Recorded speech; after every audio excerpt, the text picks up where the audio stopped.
మూర్ఖపు యువరాణి ఆవు తలపై కొబ్బరికాయతో బలంగా కొడుతుంది. దాంతో ఆవు స్పృహ కోల్పోయి అక్కడికక్కడే పడిపోతుంది. ఈ అవకాశాన్ని ఉపయోగించుకుని ఆ నిర్దయ యువరాణి దూడని ఎత్తుకుని మరుగుతున్న లావాగుండం పైన వేలాడదీస్తుంది.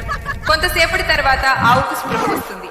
తన దూడ ప్రమాదంలో ఉందని చూసి ఆవు గట్టిగా అరుస్తూ ఎవరైనా రక్షించాలనే ఆశతో సహాయం కోసం మొరపడుతుంది. అదే సమయంలో చెరువు దగ్గర ధాన్యం తింటున్న ఒక నెమలి ఆ అరుపులు విని ఆందోళనతో అక్కడికి వస్తుంది.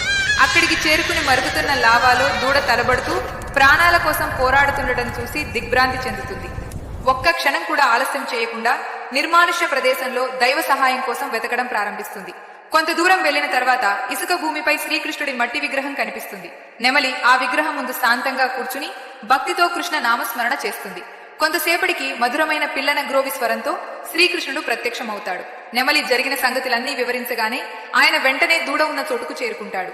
ఆపై సుదర్శన చక్రాన్ని ఆవాహనం చేయగా దాని దివ్య శక్తితో మరుగుతున్న లావా క్షణాల్లో చల్లబడుతుంది. అమాయక దూడ ప్రాణాలు రక్షించబడతాయి. చివరికి ఆవు మరియు దూడ ఆనందంతో సంతోషంగా నాట్యం చేస్తాయి. కృష్ణుని లీలా కోసం ఒక లైక్ మరియు సబ్స్క్రైబ్ చేయండి. Download ShareChat.